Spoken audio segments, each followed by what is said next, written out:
जो कुछ भी मन कल्पना कर सकता है और उस पर विश्वास कर सकता है, वह उसे प्राप्त कर सकता है। नेपोलियन हिल का यह कथन हमें पैसे के बारे में सिखाई गई बातों को तोड़ता है। यदि यह सच है तो गरीबी अवसर की कमी नहीं, बल्कि विश्वास की कमी होगी। हालांकि क्या यह इतना आसान है? बाइबल सुलेमान, इतिहास के सबसे धनी और बुद्धिमान व्यक्ति, के रहस्य को उजागर करते हुए क्या यह सुझाव देती है कि धन केवल विचार का मामला है? इस वीडियो में मैं सुलेमान के धन के रहस्य और नेपोलियन हिल की शिक्षाओं के बीच सीधा संबंध दिखाऊंगा और कैसे सामान्य व्यक्तियों ने इन्हें लागू करके अपने जीवन को बदल दिया। यदि आपको लगता है कि यह केवल एक और समृद्धि का वादा वाला वीडियो है, तो तैयार हो जाइए, क्योंकि जो कुछ भी सामने आने वाला है वह आपको चौंका सकता है। नेपोलियन हिल का दावा था कि हर चीज मन से शुरू होती है। उनके लिए हर विचार, यहां तक कि सबसे सूक्ष्म भी, वास्तविकता को आकार देने की शक्ति रखता है। सुलेमान का जीवन भी इसी सार को दर्शाता है। सुलेमान ने लिखा था, जैसा मनुष्य अपने हृदय में सोचता है वैसा ही वह है, जो मानव स्वभाव के बारे में सबसे गहरे वाक्यांशों में से एक है। मन वह जगह है जहां धन पनपता है और जहां कई सपने भी मर जाते हैं।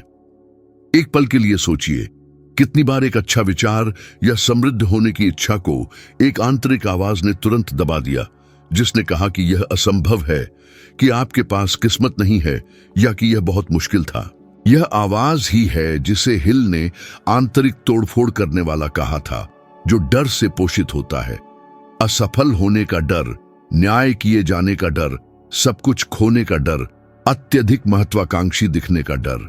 कई लोग इस डर का पालन करते हैं जैसे कि वह एक मार्गदर्शक हो, यह महसूस किए बिना कि यह उन्हें सामान्यता में रखता है। हिल ने अपनी यात्रा एक युवा रिपोर्टर के रूप में शुरू की थी, जिसके पास न तो संसाधन थे, न प्रभाव और न ही कोई निश्चितता। सन 1908 में उन्हें एंड्रयू कार्नेगी से एक अप्रत्याशित निमंत्रण मिला, जो उस समय दुनिया के सबसे धनी व्यक्तियों में से एक थे। कार्नेगी ने एक साहसी चुनौती पेश की, अमेरिका के सबसे सफल व्यक्तियों का साक्षात्कार लेना, ताकि एक सार्वभौमिक सिद्धांत को उजागर किया जा सके, जो यह समझा सके कि कुछ लोग क्यों समृद्ध होते हैं जबकि अन्य जीवित रहने के लिए संघर्ष करते हैं। हिल ने इसे स्वीकार कर लिया, भले ही उनके पास यात्रा के लिए संसाधन नहीं थे या सफलता की कोई गारंटी नहीं थी। उन्होंने स्वीकार किया क्योंकि उन्हें उस चुनौती में कुछ महान की शुरुआत दिखाई दी। तभी उन्होंने धन का पहला रहस्य खोजा। यह विचारों में पैदा होता है, पैसे में नहीं। कार्नेगी यह साबित करना चाहते थे कि सफलता किस्मत नहीं, बल्कि एक दोहराया जा सकने वाला मानसिक पैटर्न है। हिल ने इस शोध में 2 दशकों से अधिक समय समर्पित किया। Thomas Edison, Henry Ford, Alexander Graham Bell और थियोडोर रूजवेल्ट जैसे व्यक्तियों का साक्षात्कार लिया। निश्चित रूप से सभी ने एक ही विशेषता प्रदर्शित की, वे अपनी अवधारणाओं के मूर्त रूप लेने से पहले ही उन पर पूरी तरह से विश्वास करते थे।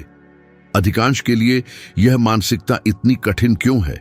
क्योंकि हमें सीमित तरीके से सोचने के लिए वातानुकूलित किया जाता है।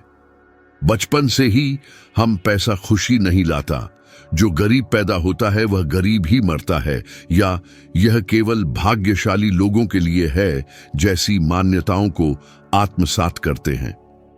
ये विचार अचेतन मन में जड़ें जमा लेते हैं, एक अदृश्य कारावास बनाते हैं। मस्तिष्क सत्य और भावना के साथ दोहराई गई बातों के बीच अंतर नहीं करता। इस प्रकार जब आप यह मान लेते हैं कि धन अप्राप्य है, तो वह वास्तव में ऐसा ही हो जाता है। समकालीन अध्ययन हिल और सुलेमान के ज्ञान को मान्य करते हैं। न्यूरोसाइंस में शोध से पता चलता है कि विचार व्यवहारिक पैटर्न उत्पन्न करते हैं जो निर्णयों को प्रभावित करते हैं। मस्तिष्क reticular activation system, reticular activating system के माध्यम से हमारी मान्यताओं के अनुसार जानकारी को फिल्टर करता है। यानी यदि आप मानते हैं कि आप कभी अमीर नहीं बनेंगे, तो आपका मस्तिष्क परिवर्तन के अवसरों को अनदेखा कर देता है और प्रस्तुत संभावनाओं के प्रति अंधा हो जाता है। महत्वपूर्ण बात यह है कि केवल सकारात्मक सोचना ही पर्याप्त नहीं है। कार्य किए बिना सोचना हवा के बिना नाव चलाने जैसा है। हिल सिखाते थे कि मन को लक्ष्य की एक स्पष्ट दृष्टि की आवश्यकता होती है, जो उसे प्रेरित करने वाली तीव्र भावना के साथ हो। इसलिए तीव्र इच्छा हर उपलब्धि की शुरुआत है। केवल चाहना ही पर्याप्त नहीं है, सच्ची लगन से इच्छा करना आवश्यक है। सुलेमान इसे आध्यात्मिक रूप से समझते थे। उनका मानना था कि समृद्धि ज्ञान, विश्वास और एक संरेखित इरादे से आती है। ईश्वर से धन के बजाय ज्ञान मांगने पर उन्हें दोनों मिले। ज्ञान विचार को बदलता है और यह बदले में आसपास की पूरी वास्तविकता को बदल देता है। आज कई लोग पैसे की कमी की शिकायत करते हैं, लेकिन शायद ही कभी इसके बारे में अपनी खुद की मान्यताओं पर सवाल उठाते हैं। अधिकांश लोग अनजाने में धन से डरते हैं। इसे जीतने और खोने का डर, आलोचना किए जाने का डर, जीवन बदलने और अपने प्रियजनों से दूर होने का डर।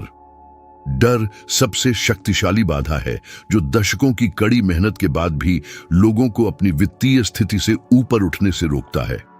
नेपोलियन हिल का दावा था कि डर और विश्वास एक ही मन में सह अस्तित्व में नहीं रह सकते, एक दूसरे को बाहर निकाल देता है।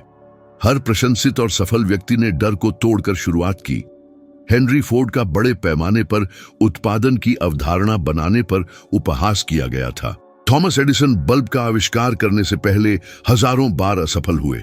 अंतर किस्मत नहीं था, बल्कि दूसरों की अविश्वास के बावजूद संभावना में अटूट विश्वास था। कल्पना कीजिए आपका जीवन कैसा होता यदि आप वास्तव में अपनी क्षमता में विश्वास करते, सतही तौर पर नहीं, बल्कि इतनी गहराई से कि वह आपके व्यवहार, ऊर्जा और अवसरों की धारणा को बदल सके। यही वह है जिसे हिल और सुलेमान व्यक्त करना चाहते थे। धन के लिए वास्तविक संघर्ष मन में होता है। इस शिक्षा को लागू करने के लिए पैसे के बारे में अपने विचारों की निगरानी करना शुरू करें। जब कोई नकारात्मक विचार जैसे यह बहुत मुश्किल है या मैं कभी सफल नहीं हो पाऊंगा ध्यान में आए, तो उसे एक शक्तिशाली सकारात्मक कथन से बदल दें। खुद से कहें, मैं समृद्ध होने का हकदार हूं, मैं सक्षम हूं, धन मेरी वृद्धि को दर्शाता है। भले ही यह सरल लगे, यह निरंतर अभ्यास आपके मन को फिर से प्रोग्राम करता है, उन संभावनाओं को प्रकट करता है जहां पहले केवल बाधाएं थीं। कोई सोच सकता है कि यह महत्वहीन है, लेकिन दोहराव मस्तिष्क को बदल देता है।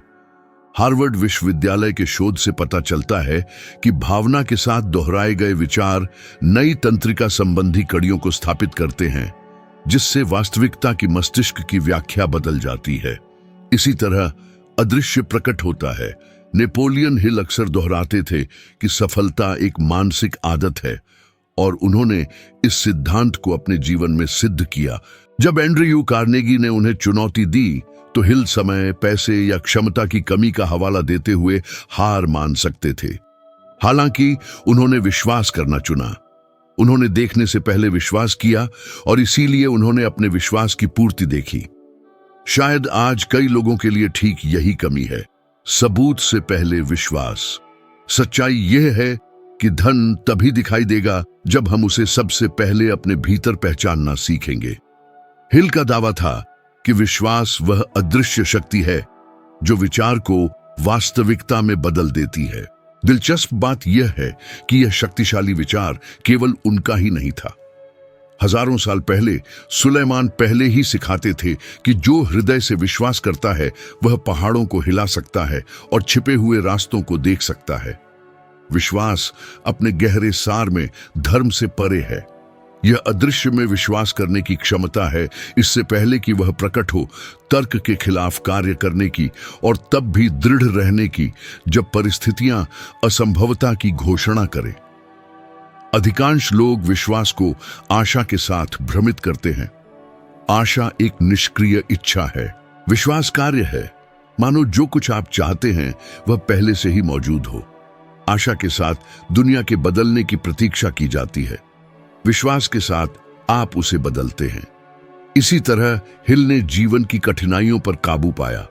महामंदी के दौरान उन्होंने सब कुछ खो दिया।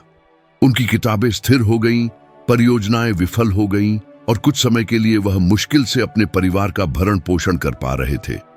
इस मोड़ पर अधिकांश लोग असफलता और भाग्य को स्वीकार करते हुए हार मान लेते, लेकिन हिल हर हार को एक छिपे हुए सबक के रूप में देखते थे। इस दृढ़ विश्वास से चिपके रहते थे कि असफलता अंत नहीं, बल्कि एक नई समझ की शुरुआत थी।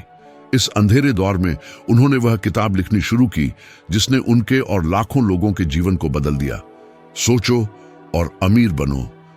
हिल ने इसे किसी अमूर्त लेकिन गहराई से महसूस की गई चीज से प्रेरित होकर लिखा। वह विश्वास को एक आर्थिक शक्ति के रूप में मानते थे, न केवल आध्यात्मिक बल्कि व्यावहारिक भी।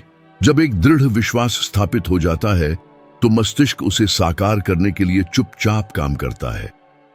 समकालीन न्यूरोसाइंस ऐसे ही घटनाक्रमों को मान्य करता है। स्टैनफोर्ड के शोधकर्ताओं ने खुलासा किया कि कल्पना करने और किसी क्रिया को करने दोनों में मस्तिष्क के एक ही क्षेत्र सक्रिय होते हैं। दूसरे शब्दों में, किसी परिणाम में एक तीव्र विश्वास शरीर और मन को इस तरह व्यवहार करने के लिए प्रेरित करता है जैसे कि वास्तविकता पहले से ही स्थापित हो।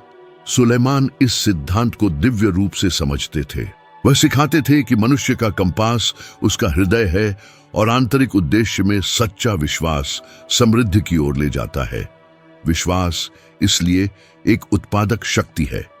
यह विचारों को प्रेरित करती है, दृष्टिकोणों को बढ़ावा देती है, दरवाजे खोलती है। कितनी बार आपने किसी ऐसी चीज की उपलब्धि देखी है जो अप्राप्य लग रही थी? एक गुमनाम कलाकार जो एक प्रतिष्ठित व्यक्ति बन गया, एक उद्यमी जिसने शून्य से एक विशाल साम्राज्य का निर्माण किया, कोई ऐसा व्यक्ति जिसने संकट को पार किया और पहले से अधिक मजबूत होकर उभरा। ये कहानियां संयोग का काम नहीं, बल्कि गति में विश्वास का परिणाम है। हालांकि विश्वास को क्या कमजोर करता है? डर समृद्धि का सीधा विरोधी है। यह स्थिर करता है, धारणा को विकृत करता है और समय से पहले हार मानने की ओर ले जाता है। कितनी बार आपने खुद को यह समझाया कि यह सही समय नहीं था, कि संसाधनों की कमी थी, कि प्रतिभा अपर्याप्त थी? कितनी बार आपको यह समझ आया कि ऐसे विचार केवल भूत थे, डर के वो भ्रम जो आपको एक काल्पनिक असफलता से बचाने के लिए थे? नेपोलियन हिल ने कहा था कि डर विवेक के वेश में छिपा एक धोखेबाज है। यह आपको वास्तविक होने के लिए उकसाता है, लेकिन वास्तव में यह आपको आपके कंफर्ट जोन में ही कैद रखना चाहता है। अमेरिका के महान करोड़पतियों का साक्षात्कार करते हुए हिल ने एक सुसंगत पैटर्न की पहचान की। उनमें से किसी ने भी सही समय का इंतजार नहीं किया।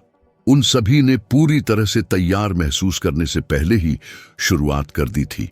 उदाहरण के लिए, हेनरी फोर्ड का जनता के लिए एक किफायती कार बनाने की उनकी हिम्मत के लिए मजाक उड़ाया गया था। लोगों ने कहा कि यह अव्यावहारिक है, तकनीक की कमी है और इसकी कोई मांग नहीं है। फिर भी फोर्ड को विश्वास था, किसी चमत्कार में नहीं, बल्कि एक स्पष्ट दृष्टि में। उन्हें विश्वास था कि दुनिया बदलाव के लिए तरस रही है और वह इस परिवर्तन के वाहक बनेंगे। आगे जो हुआ वह इतिहास है। उन्होंने उद्योग में क्रांति ला दी और एक ऐसा उत्पादन मॉडल स्थापित किया जिसने वैश्विक अर्थव्यवस्था को बदल दिया। विश्वास वह ऊर्जा है जो कार्रवाई को प्रेरित करती है और कार्रवाई बदले में अवसर पैदा करती है। यही कारण है कि विश्वास वाले लोग शायद ही कभी निष्क्रिय रहते हैं। वे हिम्मत करते हैं, विफल होते हैं, सीखते हैं और फिर से कोशिश करते हैं, और हर कोशिश एक नया क्षितिज खोलती है। ड्यूक विश्वविद्यालय के एक शोध से पता चला है कि जो व्यक्ति उच्च स्तर के विश्वास और आशावाद को विकसित करते हैं, उनके दीर्घकालिक लक्ष्यों को प्राप्त करने की संभावना 30% अधिक होती है। यह कोई संयोग नहीं, बल्कि एक तार्किक परिणाम है, क्योंकि विश्वास जीवन का सामना करने के आपके तरीके को बदल देता है, जिससे लचीलापन, धैर्य और रचनात्मकता मिलती है। हिल अक्सर कहते थे कि जब विश्वास आपकी तंत्रिका तंत्र में जड़ें जमा लेता है, तो आप ऐसे आत्मविश्वास के साथ कार्य करते हैं जिसे बाहरी दुनिया नहीं समझ पाती, और यह आत्मविश्वास स्वाभाविक रूप से चुंबकीय होता है। लोग उन लोगों की ओर आकर्षित होते हैं जो वास्तव में अपने काम में विश्वास रखते हैं। निवेशक, साझेदार और यहां तक कि अजनबी भी पहचान लेते हैं जब कोई अटूट विश्वास रखता है। यही कारण है कि कई उद्यमी बिना किसी पूर्व गारंटी के भी संसाधन और समर्थन जुटाने में सफल होते हैं। वे एक ऐसी ऊर्जा विकीर्ण करते हैं जो सुरक्षा को प्रेरित करती है, लेकिन विश्वास केवल मानना नहीं है, यह दृढ़ रहने की क्षमता भी है। हिल ने बताया कि थिंक एंड ग्रो रिच लिखते समय उन्हें अनगिनत बार परियोजना को छोड़ने के लिए परखा गया था। गरीबी, आलोचना और समर्थन की कमी ने उन्हें घेर लिया था। फिर भी एक आंतरिक शक्ति उन्हें जारी रखने के लिए प्रेरित करती रही। उन्होंने इस किताब को केवल अपनी रचना के रूप में नहीं, बल्कि एक मिशन के रूप में देखा, और वास्तव में यह काम विश्व स्तर पर सबसे अधिक बिकने वाली किताबों में से एक बन गया, जिसने 20 मिलियन से अधिक लोगों के जीवन को छुआ। जो निराशा के बीच विश्वास के एक कार्य के रूप में शुरू हुआ, वह एक ऐसी विरासत में बदल गया जो पीढ़ियों तक चला। यहां वह बिंदु है जो हिल को सुलेमान से अविभाज्य रूप से जोड़ता है। दोनों समझते थे कि कार्रवाई रहित विश्वास एक भ्रम है। समृद्धि के लिए प्रार्थना करना पर्याप्त नहीं है यदि आपके दैनिक कार्य आपके कथित विश्वास का खंडन करते हैं। सच्चा विश्वास व्यावहारिक होता है। इसमें सुबह जल्दी उठना, उद्देश्य के साथ काम करना, परिणाम आने से पहले भी अटूट दृष्टि बनाए रखना शामिल है। यह वह करना है जो करने की आवश्यकता है, भले ही कोई देख न रहा हो। अब इसकी अपने जीवन में अनुप्रयोग की कल्पना करें। कल्पना करें कि यदि आप सही पल का इंतजार करना बंद कर दें और अभी अपने पास मौजूद संसाधनों के साथ उसी स्थान पर जहां आप हैं शुरुआत कर दें। कल्पना करें कि संदेह करने के बजाय आपने विश्वास करने और कार्य करने का निर्णय लिया। शायद आपकी परियोजना, आपका उद्यम या आपकी बहुप्रतीक्षित वित्तीय सफलता बस विश्वास के एक कार्य की दूरी पर है।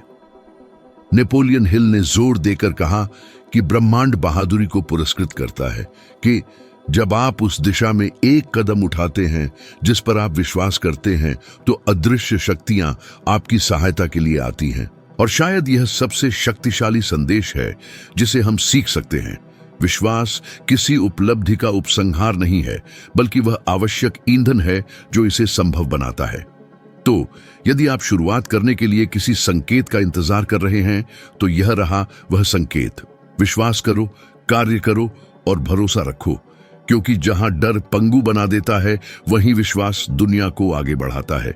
सुलेमान ने ईश्वर से धन नहीं बल्कि ज्ञान मांगा, और यह चुनाव जो दिखने में सरल था, एक ऐसा सिद्धांत प्रकट करता है जिसे कुछ ही लोग समझते हैं। ज्ञान सोने को आकर्षित करता है। इतिहास के सबसे धनी और दूरदर्शी व्यक्ति ने भौतिक संपत्ति, जमीन या शक्ति नहीं मांगी। उन्होंने सही निर्णय लेने के लिए विवेक मांगा, और इसे प्राप्त करने पर उन्हें बाकी सभी चीजें भी मिल गईं। नेपोलियन हिल ने अपने युग के सबसे बड़े करोड़पतियों का अध्ययन करते हुए इसी सच्चाई को उजागर किया। उन्होंने महसूस किया कि धन संपदा किसी किस्मत के अचानक पलटने का नतीजा नहीं है, बल्कि सावधानी पूर्वक लागू किए गए ज्ञान का एक स्वाभाविक परिणाम है।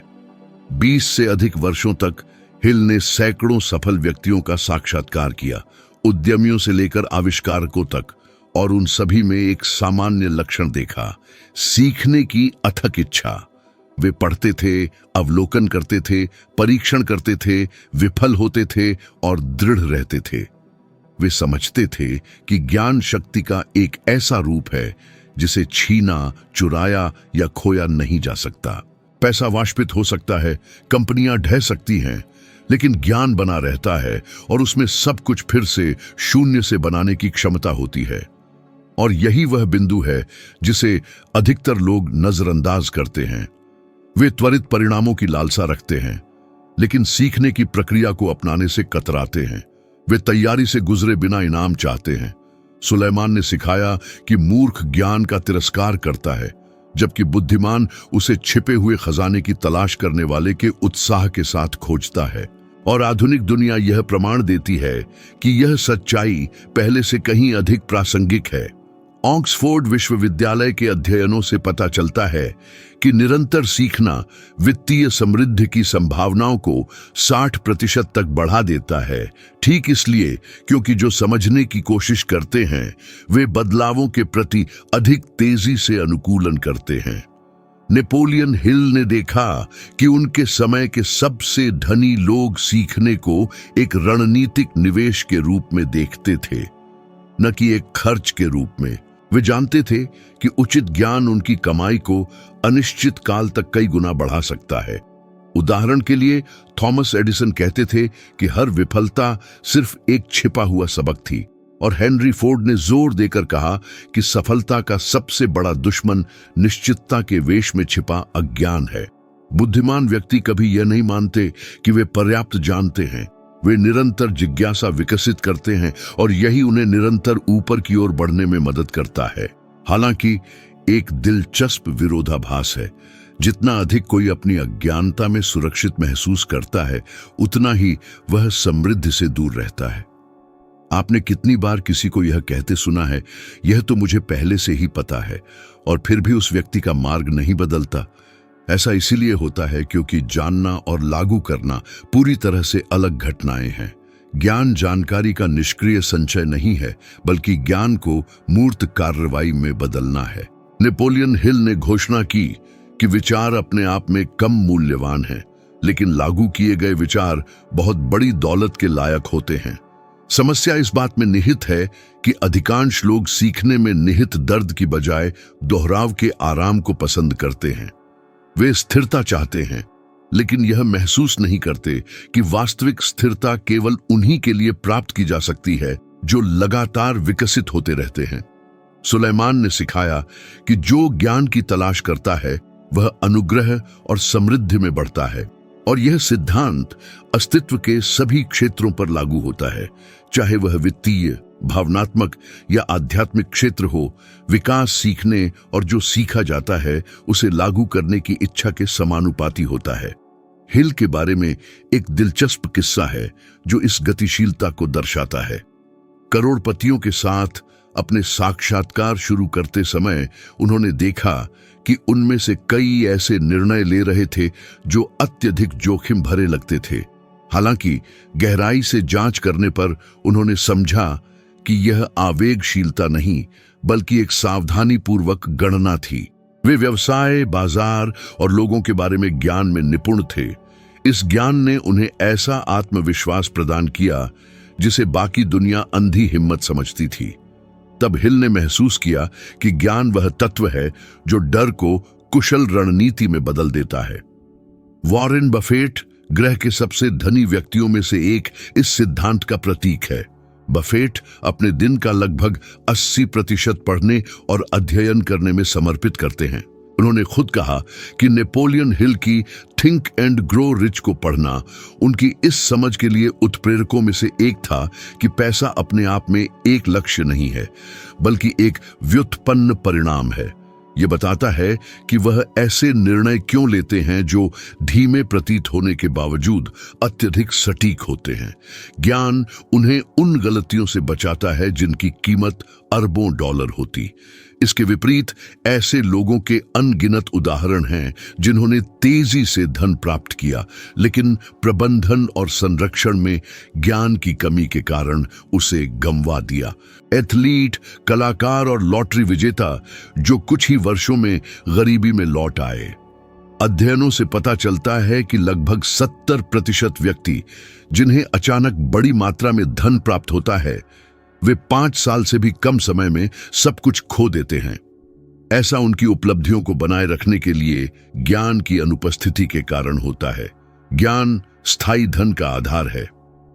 सुलेमान ने जानते हुए कहा था कि बुद्धिमान अपनी नींव चट्टान पर बनाता है, जबकि मूर्ख रेत पर। यह रूपक हालांकि सरल है, गहरा अर्थ रखता है। समझ चट्टान का प्रतिनिधित्व करती है, जल्दबाजी रेत का। आधुनिक समाज तुरंत परिणाम की लालसा में सफलता के नियमों की उपेक्षा करते हुए रेत पर खड़ा है। नेपोलियन हिल ने चेतावनी दी थी, उद्देश्यहीन समृद्धि अस्थिर होती है।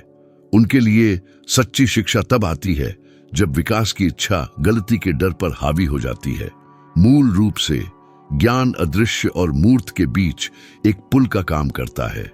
यह विश्वास को परिणामों में, विचारों को उद्यमों में, सपनों को ठोस योजनाओं में बदलता है। हालांकि इसे प्राप्त करने के लिए विनम्रता की आवश्यकता होती है। हिल का कहना था कि अहंकार धन का मुख्य शत्रु है, क्योंकि यह ध्यान से सुनने में बाधा डालता है। बुद्धिमान व्यक्ति बोलने से ज्यादा सुनते हैं, न्याय करने से ज्यादा देखते हैं, घोषणा करने से ज्यादा सवाल करते हैं। वे समझते हैं कि हर बातचीत, हर असफलता और हर चुनौती में एक छिपा हुआ सबक होता है। एक महत्वपूर्ण बात कुछ ही लोगों को समझ आती है। ज्ञान न केवल धन आकर्षित करता है, बल्कि उसे कई गुना बढ़ा भी देता है। स्पष्ट रूप से सोचना और भावनाओं के बजाय ज्ञान के आधार पर निर्णय लेना सीखने से धन का प्रवाह स्वाभाविक और स्थिर हो जाता है। जो अवसर पहले अदृश्य थे, वे पूरी तरह से दृश्यमान हो जाते हैं। हिल ने इसे संगठित बुद्धिमत्ता कहा था। दुनिया में वास्तविक मूल्य उत्पन्न करने के लिए ज्ञान को लागू करने की क्षमता। सुलेमान ने भी इस विषय पर बात की थी, यह घोषणा करते हुए कि ज्ञान उन लोगों को समृद्ध करता है जिनके पास यह होता है। यह कथन काव्यात्मक होने के बजाय अत्यंत व्यावहारिक है। ज्ञान सबसे अधिक लाभदायक संपत्ति है जिसकी कल्पना की जा सकती है। सीखने में किया गया निवेश हमेशा किसी भी पारंपरिक वित्तीय निवेश से बेहतर लाभांश देता है। जो इसे समझता है वह कभी भी सीमित मानसिकता में वापस नहीं लौटता। निर्विवाद सत्य यह है कि ज्ञान हर स्थायी धन के पीछे का मौन रहस्य है। यह वह शक्ति है जो सामान्य व्यक्तियों को दूरदर्शी में बदल देती है, जीवित रहने वालों को वास्तव में समृद्ध होने वालों से अलग करती है। नेपोलियन हिल ने अपने जीवन पथ में इस अवधारणा को सिद्ध किया। उन्होंने शून्य से शुरुआत की, लेकिन ऐसी संपत्ति अर्जित की जिसे समय कम नहीं कर सकता। वह ज्ञान जो असीमित और शाश्वत समृद्धि उत्पन्न करने में सक्षम है, क्योंकि ज्ञान द्वारा विस्तारित होने के बाद मन कभी भी अपनी मूल या पिछली स्थिति में वापस नहीं लौटता। यदि आप इस बिंदु तक पढ़े हैं तो इसका मतलब है कि आपके भीतर कुछ ऐसा है जो आपको बताता है कि आप एक सीमित अस्तित्व के लिए नहीं जन्मे हैं। आप अपने अंदर एक बड़ी सोई हुई क्षमता महसूस करते हैं जो जागने और प्रकट होने के सही क्षण का धैर्यपूर्वक इंतजार कर रही है। और यदि आपको बस यही समझने की कमी थी कि विचार को शक्ति में और उद्देश्य को समृद्धि में कैसे बदला जाए, तो पहला और महत्वपूर्ण कदम पहले ही उठाया जा चुका है। हालांकि खुद को भ्रमित न करें, यह एक बहुत गहरी और अधिक खुलासा करने वाली यात्रा की सिर्फ प्रस्तावना है। आगे जो बताया जाएगा वह धन के वास्तविक स्रोत और यह कि कैसे आप जैसे सामान्य व्यक्ति उन चक्रों को तोड़ सकते हैं जो अटूट और चुनौतीपूर्ण लगते थे। इस बारे में आपकी दृष्टि को और भी विस्तारित कर सकता है। मैं कोई जादुई सूत्र नहीं, बल्कि कार्यात्मक सत्य प्रस्तुत करता हूं। ऐसे सिद्धांत जो मानव इतिहास में लगातार परखे गए हैं, अनुभव किए गए हैं और सिद्ध हुए हैं। अब स्क्रीन पर दिखाए गए वीडियो पर क्लिक करें और ज्ञान की इस मूल्यवान यात्रा में मेरे साथ बने रहें। वहां आप अगले रहस्य को समझेंगे जो ज्ञान, विश्वास और समृद्धि को इस तरह से जोड़ता है जिसे बहुत कम लोग उजागर करने या साझा करने का साहस रखते हैं। मैं आपको अगले वीडियो में मिलूंगा, क्योंकि जो यहां तक आ गया है उसने वास्तव में आगे बढ़ने और उत्कृष्टता प्राप्त करने के लिए तैयार होने का प्रदर्शन किया है।